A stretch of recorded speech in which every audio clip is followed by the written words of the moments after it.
إن الحمد لله رب العالمين والصلاة والسلام على شمس الهدى واليقين محمد بن عبد الله الأمين محمد وعلى آله وأصحابه وذرياته وأهل بيته أجمعين أما بعد قال الله تبارك وتعالى في كلامه المجيد أعوذ بالله من الشيطان الرجيم بسم الله الرحمن الرحيم فبشرهم بعذاب أليم صدق اللہ العظیم۔ میرے محترم سامعین اور عزیز رفقاء، جب انسان اس دنیا میں آتا ہے، آنکھیں کھولتا ہے، تو اسے مختلف قوموں، مختلف چیزوں سے واسطہ پڑتا ہے۔ اس کی زندگی ابتلا و آزمائش سے دوچار ہونے لگتی ہے، فتنے اسے اپنی لپیٹ میں لے لیتے ہیں،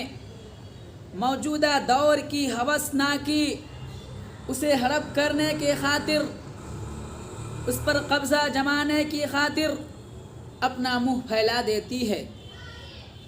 اگر انسان ان چیزوں کے آگے بے بس ہو جائے، عصر حاضر کی رنگرلیوں میں کھو جائے، دنیا کی دل فریبی اور چمک دمک اس کے خیالات کا شیرہ زہ بکھیر دے، وہ خود اپنے آپ کو اس دنیا میں تمدن کا تابع دار بنا لے، تو اس سے انسان کو دنیا میں نقصان پہنچے گا اور آخرت میں بھی، کیونکہ یہ آیت میں بتایا گیا ہے اور اللہ کے رسول سے مخاطب کیا گیا ہے کہ آپ لوگوں کو، امت محمدیہ کو، تمام لوگوں کو آپ بتا دیجئے فبشرہم بعذاب علیم۔ اور یہ آیت صرف ایک جگہ نہیں، دو جگہ نہیں، تین جگہ نہیں، چار جگہ نہیں، 5 جگہ نہیں، بلکہ کتنی جگہوں پر اس کا ذکر کیا گیا ہے اور بتایا گیا ہے فبشرہم بعذاب علیم،